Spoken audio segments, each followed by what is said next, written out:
मुर्दाबाद मुर्दाबाद नीतीश कुमार मुर्दाबाद मुर्दाबाद मुर्दाबाद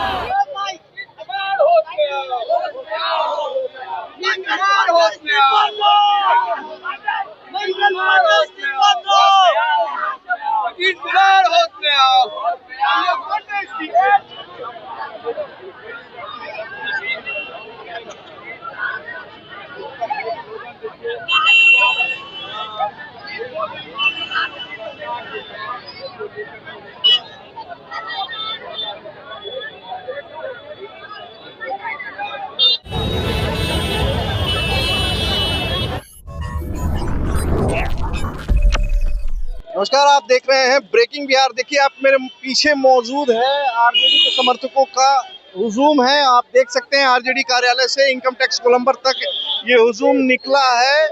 जैसा कि आप सभी लोगों को मालूम है कि मुजफ्फरपुर के कुढ़नी में जिस प्रकार से नाबालिग दलित बच्ची के साथ में बलात्कार हुआ, उसके बाद में उसको मारने का प्रयास किया गया और अंततः पीएमसीएच में काफी जद्दोजहद के बाद भी वो अपना जीवन नहीं बचा पाए। सारिका जी देखिए, जिस तरीके से प्रतिदिन बिहार में बेटियों की बलात्कार और हत्याएं जैसी घटना हो रही है, बिहार में हम मानते हैं कि 20 साल से बहन और बेटियों के लिए नर्क राज है और हमारी मांग है कि मंगल पांडे जी अविलंब पहले तो अपने पद से इस्तीफा दें और जो भी इसमें संलिप्तता रही उनको तो पहले उन डॉक्टर से लेकर के तमाम पदाधिकारियों पे कार्रवाई होनी चाहिए। साथ ही साथ नीतीश कुमार जी को भी नैतिकता के आधार पे, क्योंकि आधी आबादी की बात करने वाले लोगों के शासनकाल में सबसे ज्यादा अगर कोई प्रताड़ित और सबसे ज्यादा जिन पे प्रहार हुआ है वो यही है, महिला है, बहन है, बेटियां हैं। सारिका जी, मैं खुद राजेश राम के साथ गया था।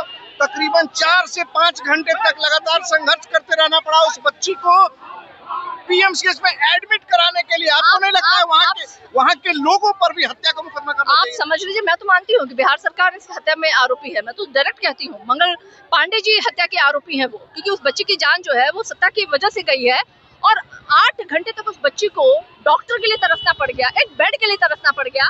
और ये कहते हैं बिहार में अच्छी स्वास्थ्य व्यवस्था, और मंगल पांडे जी किसी प्राइवेट हॉस्पिटल में जाकर के हॉस्पिटल का इनॉग्रेशन कर रहे थे, ट्विटर पे भी डाला है उन्होंने, आप जाके देख लीजिए। तो जिस प्रदेश का स्वास्थ्य मंत्री अपने हॉस्पिटल के बजाय प्राइवेट हॉस्पिटल के इनॉग्रेशन में लगा है, तो आप समझ लीजिए उस राज्य की स्वास्थ्य व्यवस्था कैसी होगी। बीजेपी के प्रवक्ता आशीषनाथ तिवारी ने पार्टी छोड़ा और बड़ा हमला किया है। कहा है उन्होंने कि लगातार उन लोगों का कहना है, बीजेपी वालों का, कि ऐसी घटनाएं होती रहती है। बिल्कुल, बीजेपी शासित राज्यों में ऐसी घटनाएं होती रहती है, उनके लिए आम बात है। बहन बेटियों का आबरू लुट रहा है, बलात्कार और हत्या हो रही है, ब्लू पिक्चर्स बनाए जा रहे हैं, तो भाजपा के शासित राज्यों में भाजपा के मंत्रियों के लिए आम बात हो सकती है। हमारे लिए हम इसका कड़ा विरोध करते हैं। लालू राज जंगल राज था, इस राज को क्या कहेंगे? बहन और बेटियों के लिए नर्क राज। लालू जी का राज जो है समाजवादियों का राज्य था। गरीब और गुरबों के पुरोधा वो इसलिए नहीं थे क्योंकि उन्होंने गरीब और पीछे तबके पे खड़े लोगों को उन्होंने ताकत दी। जो 9 घंटा तक तड़पती रही लड़की, और उस लड़की को जो है इलाज नहीं हो पाया, न कोई डॉक्टर न नर्स देखने वाला था। शायद इलाज होती तो बच्ची बच सकती थी। तो ऐसी स्थिति में निकम्मी सरकार को चूड़ी पहन के बैठ जाना चाहिए। मैं आप लोगों के माध्यम से चूड़ी भेज रही हूँ कि आप चूड़ी पहन के बैठ जाइए। इस्तीफा दीजिए मंगल पांडे जी, इस्तीफा दीजिए नीतीश कुमार जी। आपसे बिहार चलने वाला नहीं है। बाबू तेजस्वी प्रसाद यादव जी आएंगे, तेजस्वी जी बिहार को मुख्यमंत्री बनेंगे, तभी बिहार नंबर 1 बिहार बनेगा, तभी महिलाओं का सुरक्षा हो पाएगा। ये कभी कार्रवाई करते हैं, ये बोलते हैं, बरबोलापन है, ये ऐसे ही बोलते हैं। क्या लड़की का जिंदगी लौटा सकते हैं जिसका दुनिया लूट गया? सपना जो पैदा ली थी दुनिया देखने के लिए, कि भारत को माँ कहते हैं, उस माँ को आपने बचा पाया। जिसका आप इलाज नहीं करा पाए उसको आप न्याय देने वाले हैं। नीतीश कुमार को इस्तीफा देना चाहिए और मंगल पांडे को इस्तीफा देना चाहिए। अगर इस्तीफा नहीं देते हैं तो नीतीश कुमार को, मंगल पांडे को तुरंत बर्खास्त कर देना चाहिए। यही हम मांग करते हैं।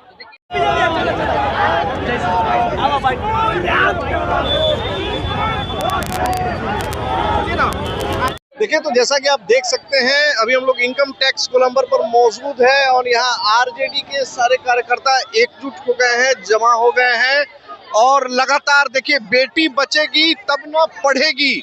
निवेदक महिला साफ तौर से कहना है, नीतीश कुमार पर बहुत बड़ा हमला है, स्वास्थ्य मंत्री मंगल पांडे पर बहुत बड़ा हमला है और लगातार ये कहना है कि कहीं ना कहीं राज्य सरकार और पीएमसीएच की असंवेदनहीनता के कारण जो है उस पीड़ित बच्ची की मृत्यु हो गई। हालांकि इन लोगों का कहना है कि ये मृत्यु नहीं, ये एक तरीके का हत्या है और इसका आरोप समस्त पीएमसीएच प्रशासन और बिहार सरकार पर लगना चाहिए।